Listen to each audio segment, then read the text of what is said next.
Hello viewers, অজানা কিছু কথার পক্ষ থেকে স্বাগত জানাচ্ছি। আজ তোমাদেরকে নিয়ে যাব মেঘালয়ের ক্যানিয়ন ভিউ পয়েন্ট।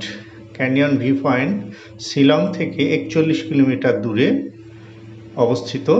এই খুবই সুন্দর মনোমুগ্ধকর একটি ভিউ পয়েন্ট। এটা ডাউকি যাওয়ার পথে রাস্তায় পড়ে এটা। তো এখান থেকে গাড়ি ভাড়া মোটামুটি প্রাইভেট কারে গেলে মোটামুটি 2000 টাকা ভাড়া, আর যদি আমরা বাসে যাই সেক্ষেত্রে 400-450 টাকা ভাড়া নেবে। তো যাই হোক, দেখো আমরা চলে এসেছি ক্যানিয়ন ভিউ পয়েন্ট। তো এই ক্যানিয়ন ভিউ পয়েন্টের এখানে রেস্টুরেন্ট আছে।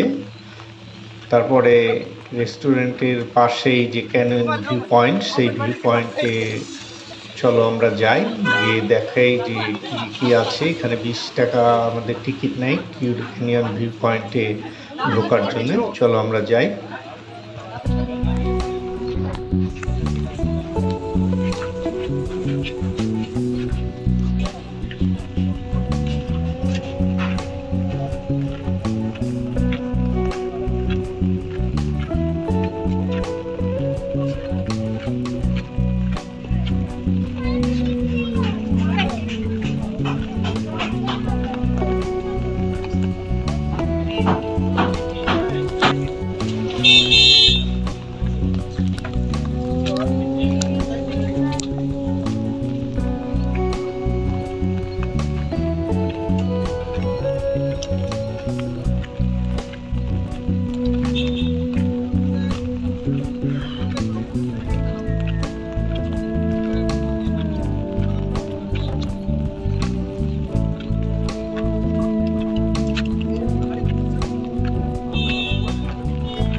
পয়েন্ট থেকে নামার পরে বৃষ্টি হচ্ছে, হালকা বৃষ্টি হচ্ছে। এই পজিশনে আমি নিচের কিছু দৃশ্য একটু শ্যুট করে নিলাম।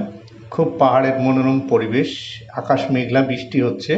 এই সিনারিগুলো খুবই সুন্দর, দৃশ্যগুলো মনোমুগ্ধকর। বৃষ্টির জন্য মেঘে ঢেকে আছে, এর জন্য পাহাড়গুলো ঠিকঠাক দেখা যাচ্ছে না। তারপরেও যতটা সম্ভব আমি দেখানোর চেষ্টা করলাম। পাহাড়ের আঁকাবাঁকা রাস্তা, এই সেই কলিয়ন ভিউ পয়েন্ট, খুবই সুন্দর, মনোমুগ্ধকর। এখানে অনেক টুরিস্টরা আসে। এখানে এই পয়েন্টটা মনোরম, সুন্দর একটি পয়েন্ট। এই পয়েন্টে অনেক টুরিস্টরা ফটোগ্রাফি করে থাকে, অনেক শুটিংও হয় এখানে। তো এখানে যদি মেঘটা না থাকতো তাহলে আরও ভালো করে ভিউ পয়েন্টটা দেখা যেত। তো এই মেঘ বৃষ্টির মধ্যেই আমি এই ভিউ পয়েন্টটা দেখানোর চেষ্টা করলাম। এখানে কিছুটা সময় কাটানোর পরে আমরা আবার এখান থেকে ছুটে চলে গেলাম নেক্সট আরেকটি স্পটে।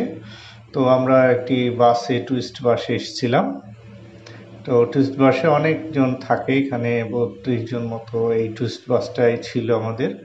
সরকারিভাবে বাসে এখানে টুরিস্টদেরকে নিয়ে আসা হয়।